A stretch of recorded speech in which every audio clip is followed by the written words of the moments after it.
You don't have to copy everybody else. You got 2 quality strikers, play them. How good is Rashford really? Double H. Double H. Double H. Double H. Double H. Double H. Yo, man, look, man.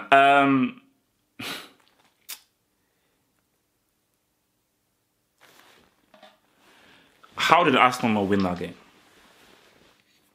That's what I'm saying. How did Arsenal not win that game? That was a game that Arsenal should have won. It was right there for the taking.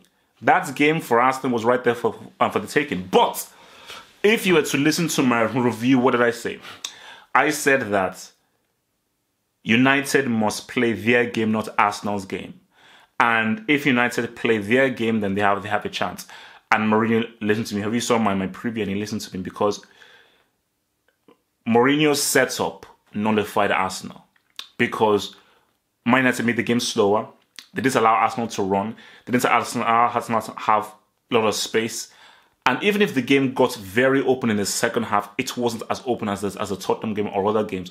So therefore, the way in which Aubameyang, Lacazette and the flanks could really express United was not really done to that really nth degree, because United had a lot of men behind the ball and really restricted Arsenal. Although that dude Dallas, I think the right back, nah man, brick of the game. He's the brick of the game. That the overlap from Kolasinac just kept on happening again and again and again. But for me, I think this is points lost for Arsenal. Easily points lost for Arsenal, because when you look at both of the goals that they conceded, especially the second goal, that's egregious. That is absolutely egregious, and that is absolutely unacceptable. There's a lot of people throwing a lot of shade at the Nigerian Messi. Iwobi. A lot of insults towards him. Listen to me when I say this. You have to give guys roles and tell guys what their roles are. I don't think Iwobi's role is clearly defined. I've been watching Iwobi for a while now. I watch him for Nigeria and I watch him for Arsenal. He is a playmaker. He's a playmaker. Put him in the center of the pitch and tell him that your role is you play make. You find those passes. You try and cut those through balls. You keep the ball moving. You try and make those difficult passes through tight spaces. His greatest attributes is making high-risk, high-difficult passes and through balls. So if that is his best attribute, why is he out wide? He obviously can't run with the ball. He doesn't have a lot of forward movement. He's not the guy that you really want on a counter that can really run at speed with the ball. He's not great at shooting. He's a playmaker. He's a creator. His best attribute is passing, is through balls, launching balls through, finding a pass, finding people and putting the pass through. A skill that he still needs to develop and he can get better at. So play him in the center of the pitch and make him the playmaker. Why is he playing out wide? There's no need for him to be playing out wide. Because for me, my guy that's out wide has to have forward movement. If you're out wide in the attacking end, you have to have forward movement and be able to have a shot on you. That's not Iwobi's game. That's not his strength. Don't expose a guy's weaknesses. Try to hide them and try and focus and embellish his strengths. It's as easy as that. I'll get to United. Arsenal, Emery, there is no reason for not to start Lacazette or Aubameyang. I'm getting sick and tired of this right now.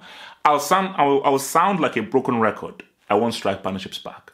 I grew up with strike partnerships and I want them back. Thank you very much. Because I think we were discussing it on the whole UFF thing. What's wrong with 5-5-3-2? Because formations are fluid. Aubameyang and Lacazette, they play closer together. Lacazette obviously much higher up. Aubameyang obviously much higher up. Lacazette a bit restricted because he's the better footballer out of the two, so he can drop back into midfield, sort of in a kind of semi-shadowy number 10 role, but they're closer together and they can work together. And do you know what that does? It makes it much more trickier for defense, because defenses are not used to playing with two strikers. And these are two players who can obviously play well together, and you have your width from your wing backs in your five. And that five can come in to be as wingers, and those guys can also come in to join and make a five in the midfield as well. Formations are fluid. They're fluid because how you attack formation-wise is very different from how you defend formation-wise. So there is no reason for Emery to now play them as two strikers, and the whole thing of like, oh no, I want to use one of them as a super sub and everything. That's a short-term strategy. Your long-term thing is cultivate a strike partnership. Bring back a Chiesa, Batistuta, York Cole, Del Piero, Trezeguet, Beckham, Henry. Bring that stuff back. Romario, Ronaldo. Okay, let's ride. United. Rashford. Am I allowed to have an honest critique of Rashford? Because honesty is the way that we thrive. Honesty is the way that we live. Honesty is how we breathe.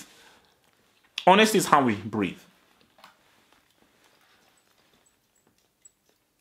How good is Rashford really? It's an honest question. How good is Rashford really? He runs, he presses, okay. He runs, he presses, he tries hard, okay. United needed some technical quality. They needed a composure on the ball. And they needed somebody who could have control of the ball, pick out a good pass, make an intelligent pass, make an intelligent play, and really help and put Martial in good positions. Rashford wasn't doing that. And from what I've seen from Rashford is a talented player. He's a talented player. As of right now, I think he's average. As of right now, he's average. He's average. As of right now. Because when I look at him, it's like, I don't see a quality for footballer here. You know, I don't see a guy who's really thinking about what he's doing. I don't see a guy who's really being very productive with the ball. And I just think that in Martial, who is United's best player, you need somebody to help support him, somebody to help put him in good situations. Because if you put Martial in good situations, he will score. As he did in this game. Because so look at Martial as that dude. But I thought Bailly was that dude in the game. I thought he was the best player on the pitch. And I've said this to people, and I'll say it again. I still believe Eric Bailly is the best defender in the Premier League. So I still believe that. You know, so I don't know whether it's a misunderstanding with him and Mourinho, it's a system or everything. I just think individually, in a vacuum, in and of himself, Eric Bailly is the best defender in the Premier League. And I think he showed just how good the guy is, just at just rudimentary ABC defending. Now, there is a Pogba situation. United looked good without Pogba. The ball was moved quickly, and I think they posed a serious threat whenever it got Enzo, Lingard, Martial, and so forth. It's just that Mourinho, you just missed a trick there, because if you had Mata there, Mata, Lingard, and Martial, I just think that would be far more of a greater threat. Far more of a greater threat. But I just think with Pogba, I just don't know what's happening, man, because the guy's he's in danger of declining, in danger of playing himself out of a possible big money move, which we expect is to Barcelona. But I just thought, you know, as he came on, I was like, yeah, man, you're supposed to be that dude. You're supposed to be the guy that's really creating passes, holding United together. But again, he came on and he didn't really feature in the game. So is it the system? Is it the environment? Is it the players? Is it him? Is it himself declining? I don't know.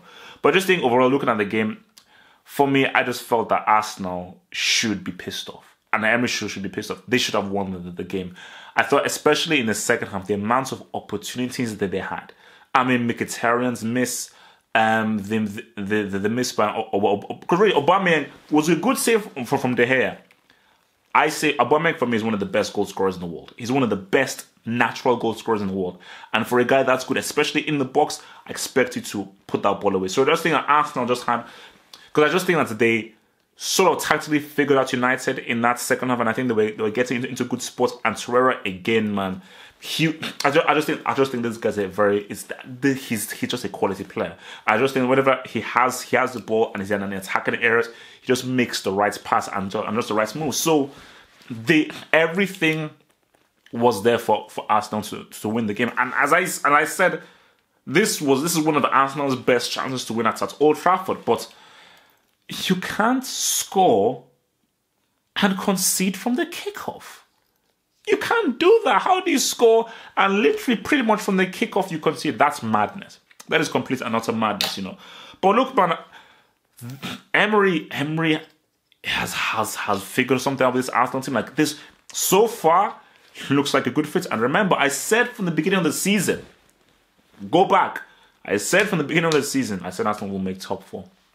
I said Arsenal will make top 4. But I 100% believe this. Like I said, Aubameyang should always play. You don't have to be a slave. Do you know what really pisses me off? Where did this one striker crap come from? Where did this come from? I guess some teams need to play it.